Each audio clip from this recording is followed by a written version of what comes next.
Okay, so good day mga ka-page natin.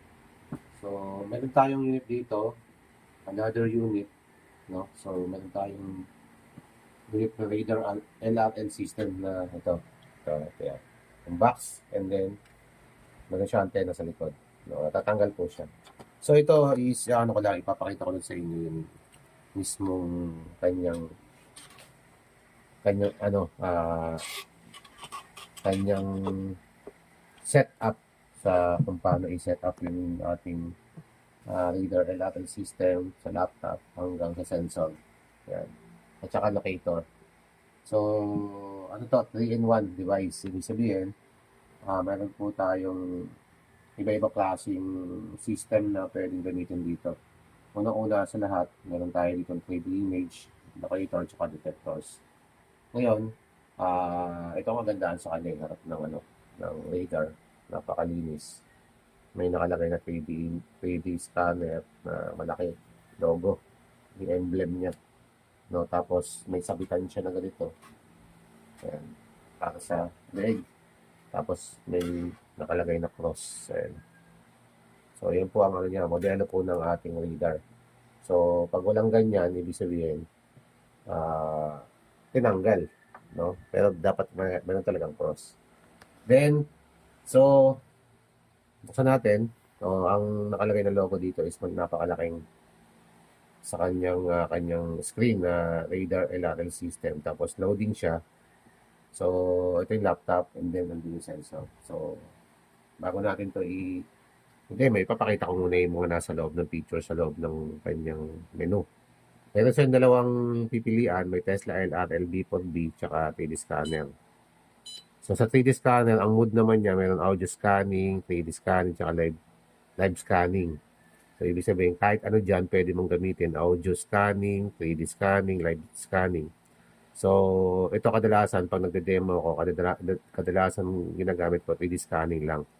So, ito gawin natin para mapakita ko sa inyo yung tamang paggamit ng ating radar alarm system. Kung mga basic lang, sa mga gusto mag-avail nito. So, ito yung papakita ko sa inyo. At huwag natin kakalimutan itong signal. Ito naman is pampalakas ng hatak ng signal kung saan may mga nakabaon na ginto na matagal na. So, pwede natin siyang isagad. Yan. So, may mga button dito, up and down, reset, okay, dowsing. May mga diode dito na na mga ilaw. So, lalabas po dyan yung mga kung connected na. So, ngayon, gagawin natin, ito naman tayo. So, buksan natin itong sensor. Pag binuksan, iilaw. Ayan, oh. So, ibig sabihin connected na siya. Ang ganda, oh. Ibig sabihin yan.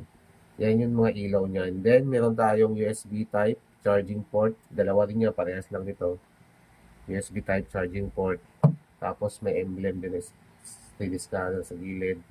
Tapos may compass na nakalagay na going dyan, na emblem din.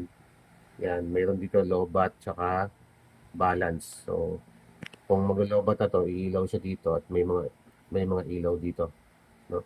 So, gagawin natin, pumunta tayo sa laptop. So, included tong laptop. Pag binili nito, guys, itong mga ka-TH natin, included na yung laptop. Isang set na yan pag binili nyo.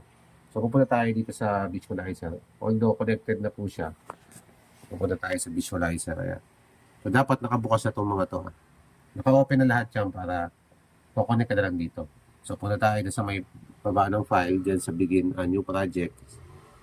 Then, set natin okay. So, parallel ang gagawin natin, hindi zigzag. So, lahat na nandiyan sa new project, andyan na as is na yan. So, okay na lang natin kasi nakaset na yan. Automatic na yan. Okay. So, pag nag-okay na siya, pupula siya, ibig sabihin, connected na siya sa device. So, ang gagawin na lang natin, mag-scan na lang natin. Mag-scan na lang tayo ng sample. Ang gagamitin natin dito is 3D scanning.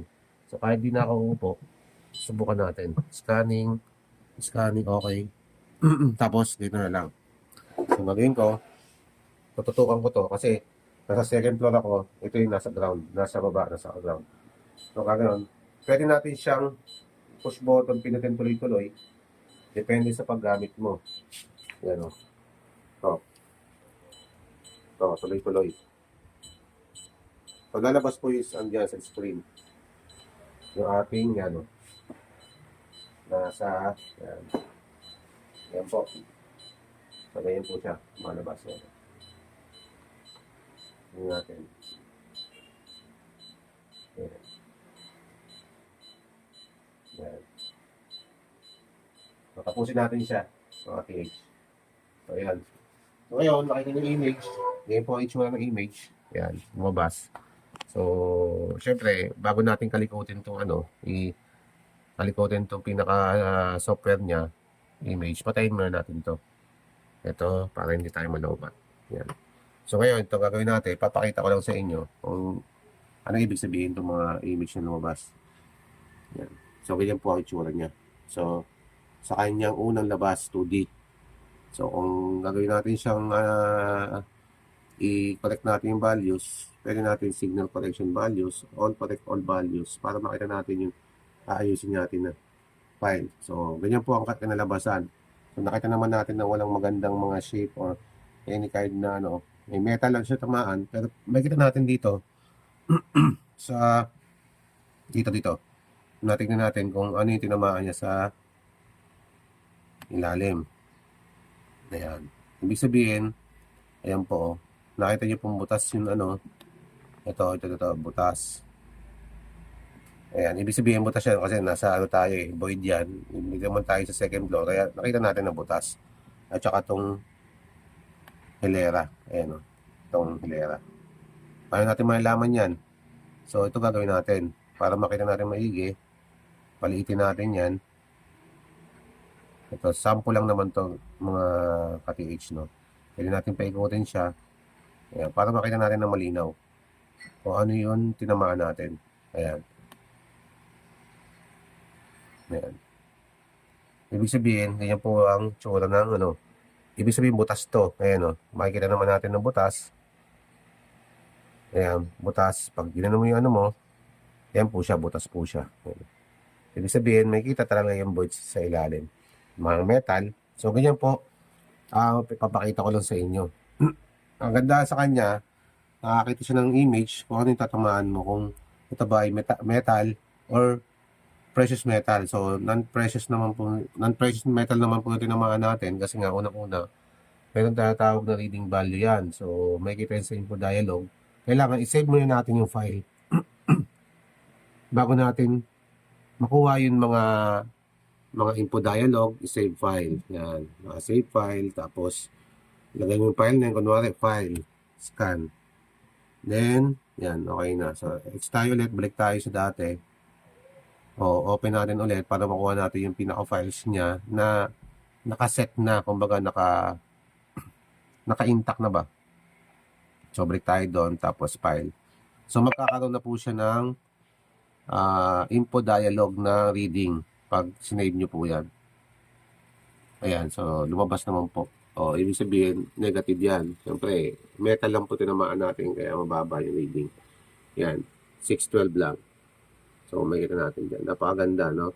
So, ngayon, anong difference naman ng scanner, 3D scanner sa locator? So, papakita ko na, tuloy-tuloy ko na lang rin.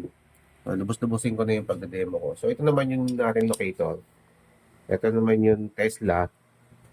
So, wala na tayong gagamitin dyan na 3D image kasi gagamit na tayong locator. So, pamamagitan din ito.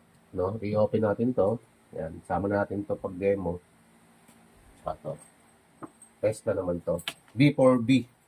Tawag dyan, D4B. Yan. Then, i-connect natin sa dito mismo sa ating device. Sa box. Then, ito naman, ito yung antenna natin. So, napakaganda kasi napakasulit.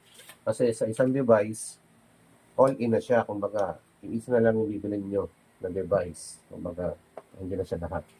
So, pagdating dito, may menu pa rin. Ang pipiliin nyo naman dito, yung Tesla LRLD4B. Okay natin. So, nakalagay na select, encoded target. Ibig sabihin, marami po tayong pagpipilian target. Hindi lang gold, marami pang iba. May bronze, may platinum, may copper, may diamond, iron, lead, water, carbon, bone, tsaka shard, tunnel. Tapos balik tayo sa gold. So, ngayon, kung gagawin natin, detect tayo ng gold. ay okay lang natin. So, magkakaroon po siya ng tinatawag na radar. Ayan. So, 5,000 hertz yung gold. So, radar po yan. Yan, tutunog po siya. Ang gagawin natin, testing natin sa gold. Ito po yung gold. Lalagay ito dito. Yan. Testing natin yung radar. Test tayo. So, pag naglakad tayo, sabi, go and walk. Yan, tunog po talaga siya. Tutunuin niya kung saan may ginto. Malakas po siya kasi radar po siya. Kaya iikot po siya kung saan may target. Yan, di ba? Maganda. Tapos, pag nilayo ko siya, mawawala na po yun signal. Kapag na lumapit po ako, magkakaroon na naman ng target, iikot na naman siya. So, ganun po siya. Napakaganda po niya. Napaka-legit ba? Taas ng accuracy. Yan. So, yan. Pinakita ko sa inyo. Okay. Sa mga gusto mag-avail, sa mga unit natin ng pang treasure hunting, ito po yung napakaganda. No? Napakasulit at napakaganda. All-in na siya. Radar LRL system 3-in-1 na. So, meron tong sound mode, meron tong scanning, live scanning, tsaka 3D scanning, no? So, napakaganda ito po. Ngayon po itsura niya. No? Sa mga gusto ko itong unit, PM nyo ako, text nyo ako sa number ko. Yan po siya. At kasama, included na po yung laptop pag binili niyo po ito. Magkakasama na po ito. Isahan na lang. So, pwede natin yung i-test bago natin ipadala para makita niyo po yung demo. At the same time, COD tayo, COP sa LBC. So, pero mas prepared po ako sa COP, cash on pickup, tapos, so, ang bayad niya sa LBC na. So, yan. Depende sa pag-uusap natin kung ano po yung mode of payment natin. Pero ganun po ang mode of payment natin. Yan lang po, mga ka-TH, no? Napakaganda. At text na lang po kayo at maraming salamat. Peace out sa inyo lahat.